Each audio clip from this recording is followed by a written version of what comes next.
Sir, gas pipeline में जो leakage है उसके रिपेयर का काम जितनी जल्द खत्म कर लेना चाहिए। लीकेज बढ़ता ही जा रहा है।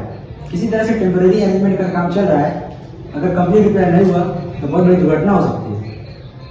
टेंडर फ्लड हो चुका है, पार्टी भी फाइनलाइज हो चुकी है, मटेरियल का इंस्पेक्शन रिपोर्ट मेरे पास भेजा गया, परंतु मैंने जब इसका फिजिकल वेरिफिकेशन किया तो इसमें से कुछ मटेरियल सब स्टैंडर्ड क्वालिटी के एवं इम्परफेक्ट लगे, जिसे यूज करना उचित नहीं है।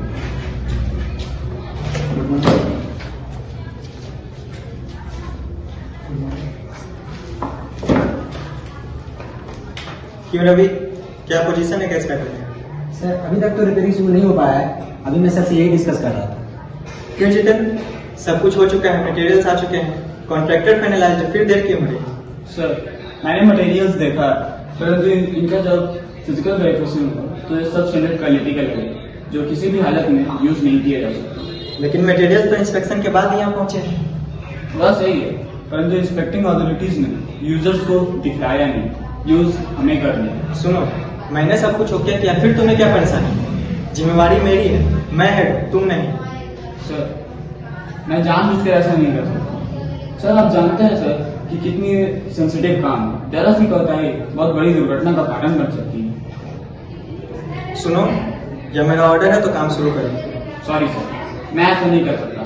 मैं अपने सत्यनिष्ठा से कम्प्रोमाइज नहीं कर सकता। पता है ना क्या हो सकता है? सड़ जाओगे एक ही जगह पर, प्रमोशन तो भूल ही जाओ। सर, मैं इस पर दबाव में नहीं आ सकता। इस तरह का इमोरल काम मैं नहीं कर सकता। अगर इस तरह कम्प्रोमाइज कर काम किया जाए तो दुर्घटना होगी, लोग मर सकते हैं, वर्कर्स भी मारे जा सकते हैं, प्रोडक्शन जो हैम्पर होगा वो अलग है, बड़ी आर्थिक नुकसान भी बहुत बड़ी होगी, प्लांट 10 वर्ष पीछे चला जाएगा। सोच लो, इसमें तुम्हारा भी ख्याल रखा है। सॉरी सर, मैं ऐसी घटिया बातें सोच नहीं सकता। मैं अपने प्लांट और अपने कर्तव्य निष्ठा को बेच नहीं सकता। प्रणाम सर। क्या हुआ सर? मेरे लेबर सब साइड पे पहुंच गए, लेकिन आप लोग तो यहाँ हैं। नारियल फोड़ने के बाद गिफ्ट और शानदार भोज की तैयारी है। चलिए, देर हो रही है। हरी सिंह जी, आपके काम शुरू करने से इन्हें ऑब्जेक्शन है। काहे सर, क्या दिक्कत है आपको? अगर मुझ जैसे गरीब को साहब ने काम दे दिया तो आपको क्या? क्या आपके पॉकेट से पैसा लग रहा है? हरी सिंह जी, आपका पिछला रिकॉर्ड बिल्कुल ही अच्छा नहीं है। पिछले बार एसएमएस में आप ही ने काम किया था ना, कितने दिन सब ठीक रहा, पाइप फट गया, 2 कर्मचारी मारे गए। मुझे तो आश्चर्य है कि इस पर विजिलेंस की जांच चल रही है, फिर भी आपको काम मिल गया। सर, आप जैसे महान लोग यहाँ क्या कर रहे हैं? जाइए, आश्रम प्रारंभ कर उपदेश देने का काम कर रहे हैं। मुझे तुम्हारे एडवाइस की कोई जरूरत नहीं। जानते हैं सर, आजकल रोड एक्सीडेंट बहुत हो रहा है, बहुत सारे लोग मारे जाते हैं रोड एक्सीडेंट में। तुम मुझे धमकी दे रहे हो? मैं तुमसे डरने वाला नहीं, चाहे नतीजा कोई भी हो, मैं बेईमानी के साथ कभी नहीं दूंगा। आप लोग कौन है? आप विजिलेंस डिपार्टमेंट से हैं? जी हाँ, और मेरे साथ है ये सीबीआई ऑफिसर मिस्टर सिन्हा। आपको विजिलेंस डिपार्टमेंट द्वारा पिछले वर्ष हुई गैस पाइपलाइन दुर्घटना की जांच कर रिपोर्ट भेजी गई थी। फिर हम लोगों ने भी जांच की। आप आरोपी नंबर 1 हैं। आपने अनेकों गलत काम किए, अपने पोजीशन का फायदा उठाया, ठेकेदार के साथ मिलकर पॉलिटिकल इन्फ्लुएंस यूज किया।